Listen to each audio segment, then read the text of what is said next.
We don't talk about mistakes enough. I think if we spent more time explaining what we did wrong early on in our career, we would help people get through that first 10 to 15 years without making all the same mistakes that it seems like everyone makes. I want to explain, and I've had a great career. People always ask if you were going back and what would you tell yourself 5 years, 10 years into your career? I wouldn't tell myself anything because the mistakes that I've made have helped make me a better person.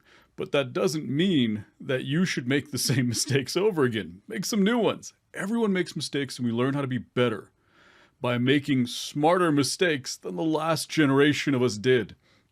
So let me start by explaining some mistakes and then what I would have done differently had I had a little bit more insight, had I had someone like me making a video like this. So the first thing that I did wrong early in my career was I pigeonholed myself into a single technology. It was C sharp. I went full ham on the Microsoft technology stack. I learned, it's crazy. In college, I learned C, C++, a completely different technology stack. Learned Java, learned about MySQL, but my first job in the real world, it was a Windows shop.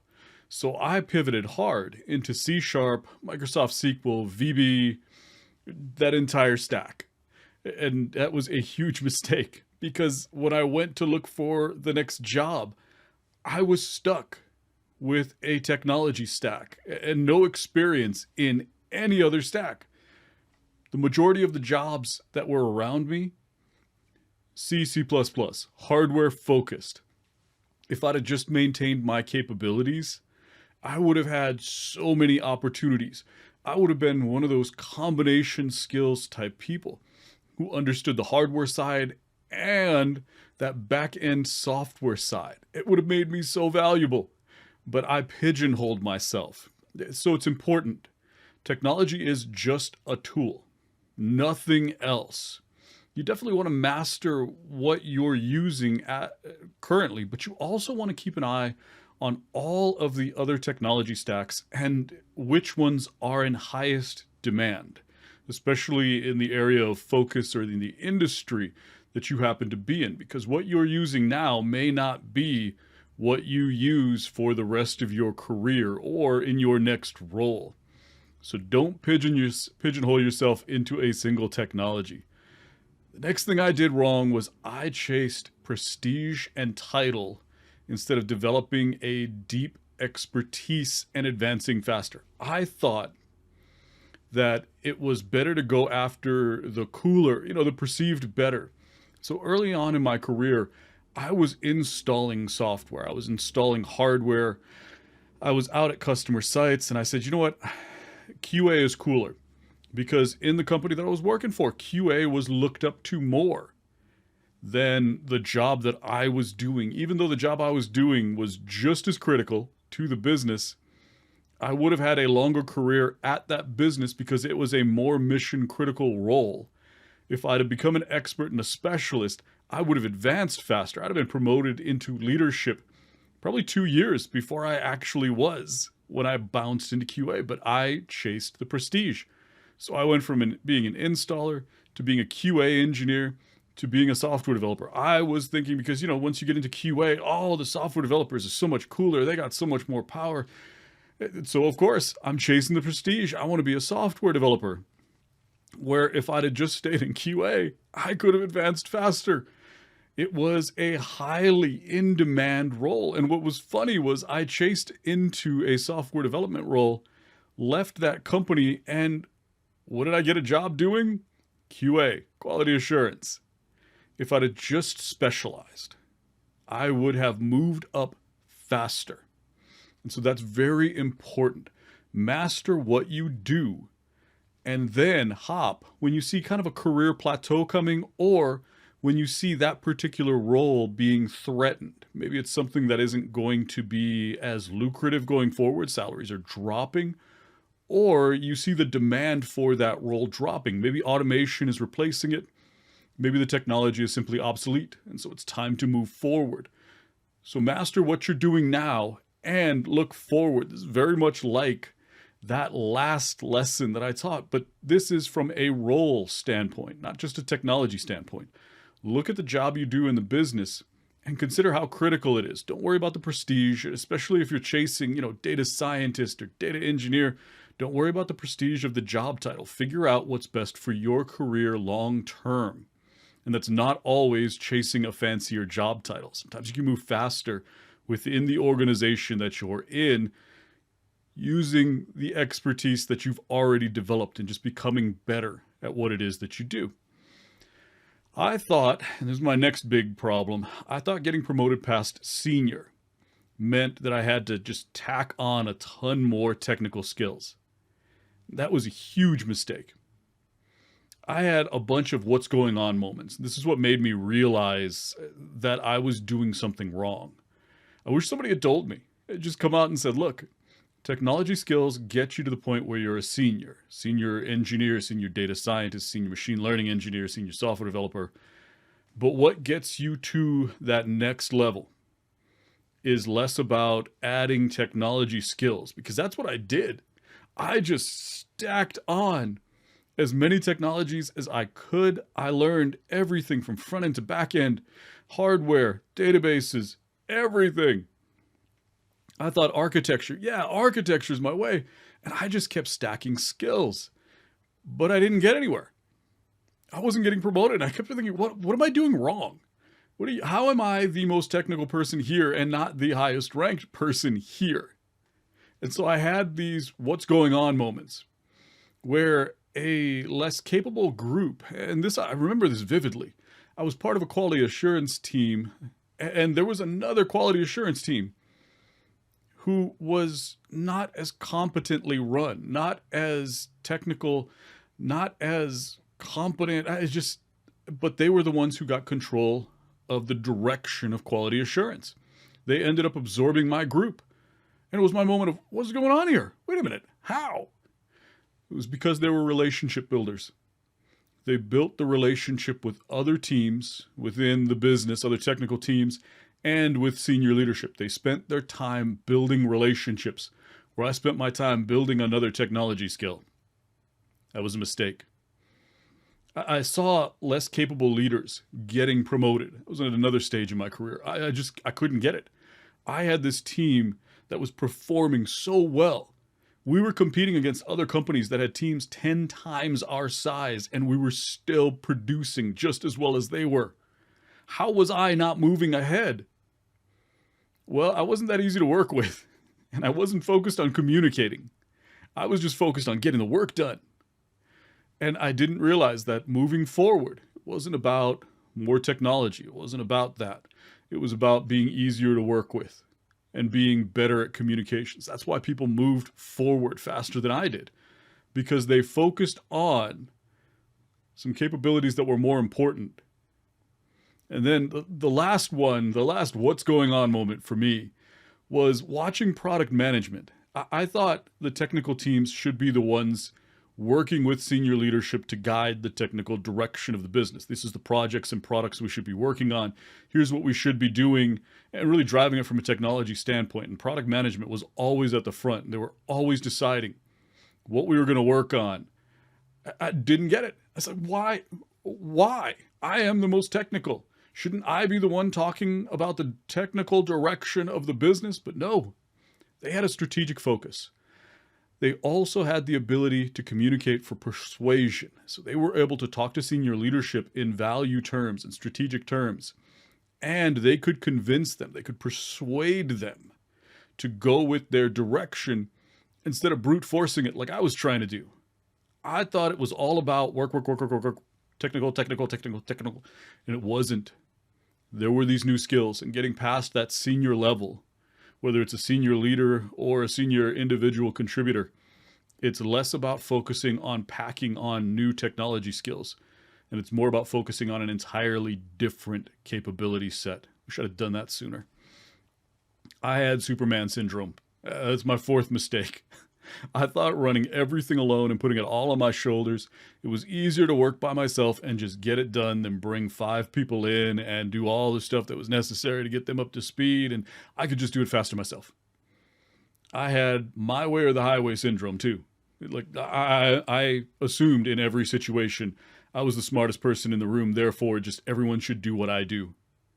I was so limiting for me.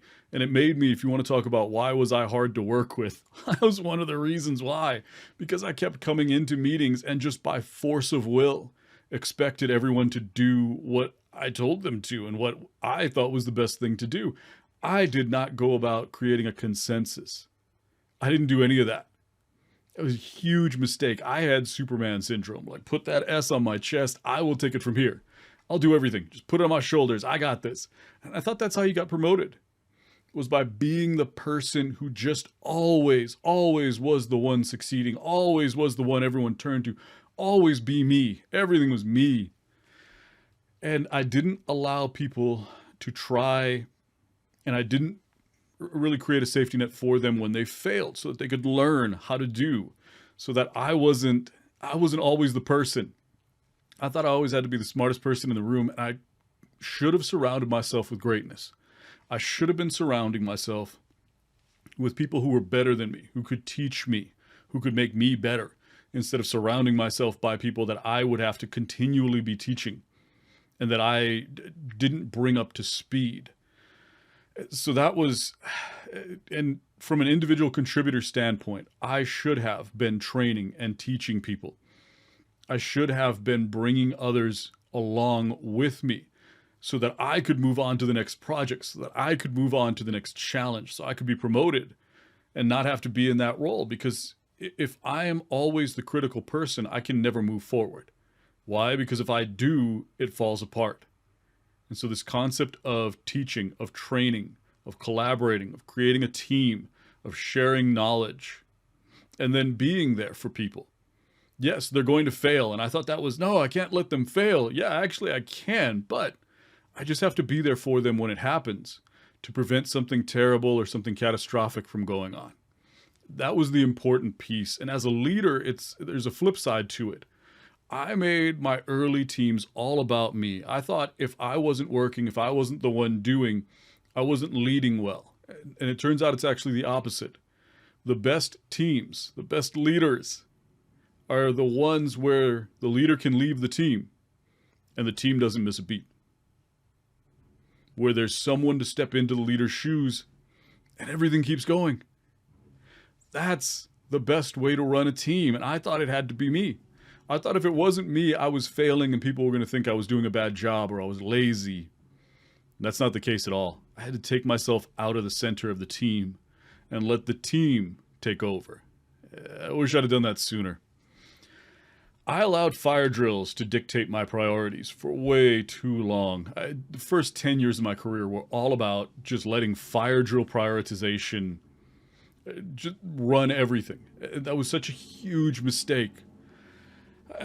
Because, see, this is what happened early in my career. People would bring, hey, if the client, if the client doesn't get this thing, if we don't deliver in the next week or if we don't deliver in the next 2 weeks, client's going to leave. If we don't deliver this, the customer won't buy the product. And so, I let sales, and this is very similar to the last one, I let sales dictate priorities for the development team because I didn't realize I could push back. I didn't realize I could hold them accountable. And this is part of Superman syndrome, where I think I'm the center of the universe. I think that I am going to save the world. I'll put it all on my shoulders and run forward with it. Don't worry about it. And I thought that's how you got ahead. And it isn't. Pushing back would have been far better, not only for my team, for myself, but also for the business. I should have said, look, sales, your job is to figure out how to sell this thing that we built. The business decided this is what we're going to build. Now it's on you. Don't come back to me and say, I can't sell this. Be accountable for your job. Find people who will buy what we have, not people who want to buy what we don't have. Have you exhausted the entire marketplace? Because product management doesn't think you have.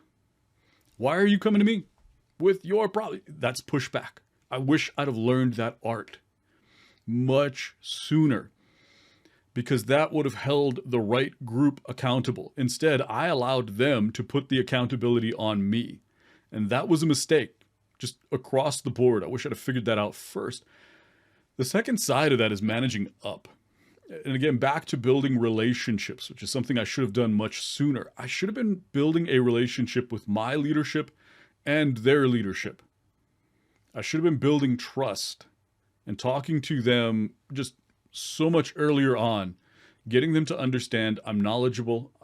I am someone that you can turn to and get good advice from.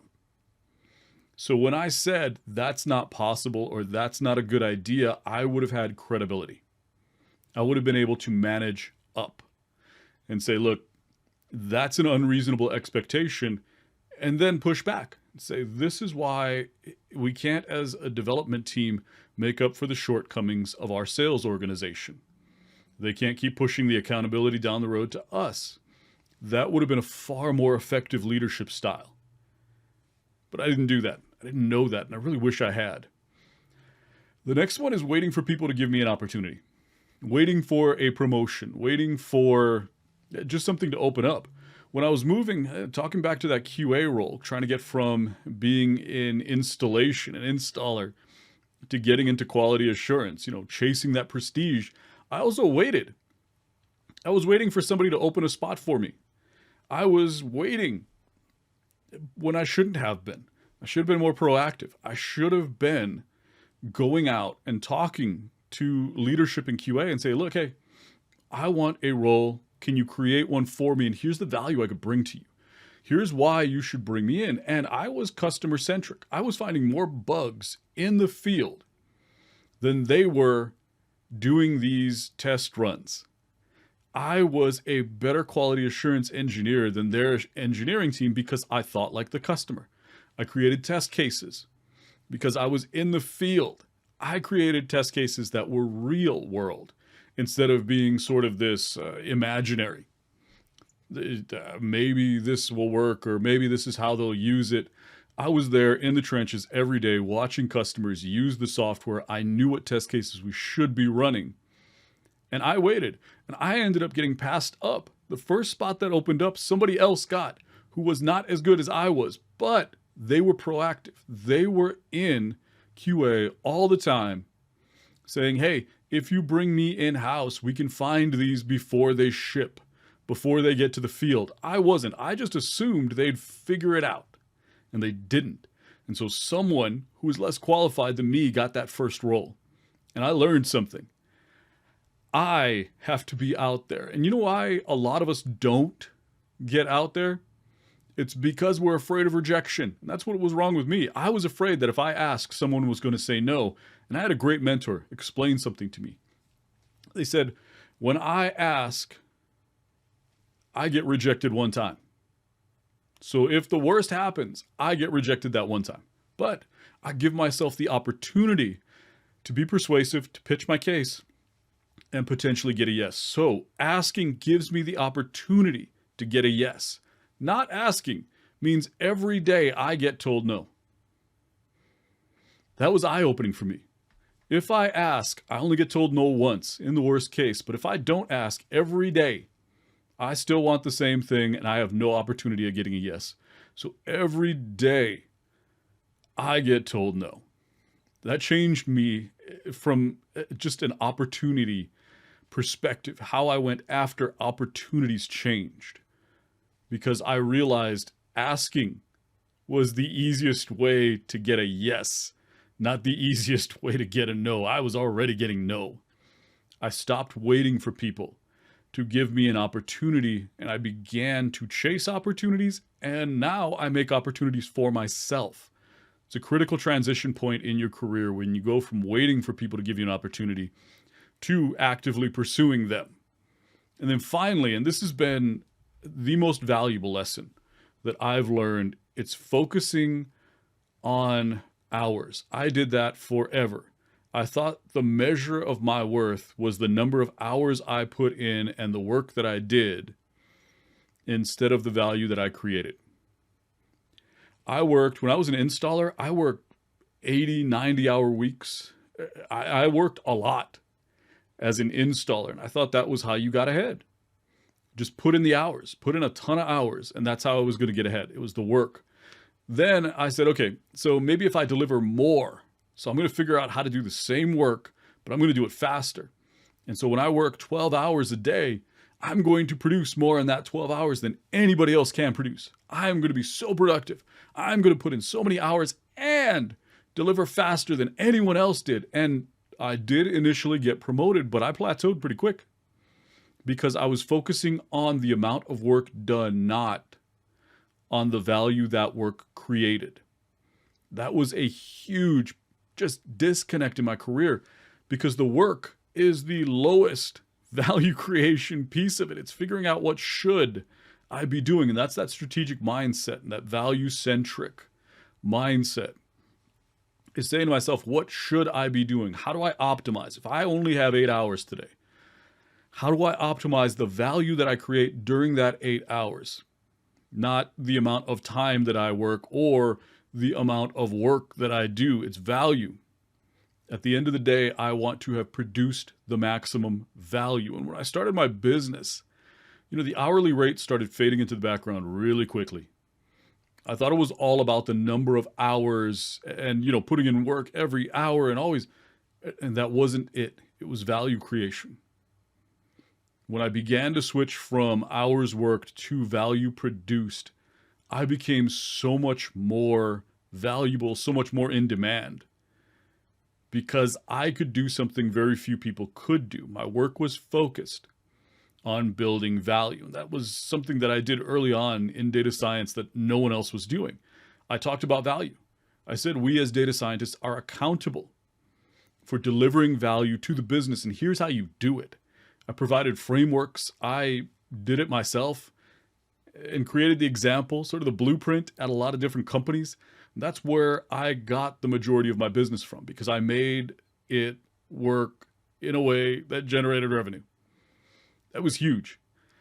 And it propelled my business and my career forward. The biggest story that I can tell you is the meetings that I sit in on. Companies will bring me in, clients will bring me in on hour, 2-hour meetings. I'll say 3-4 lines. That's it. But that's all they want me there for.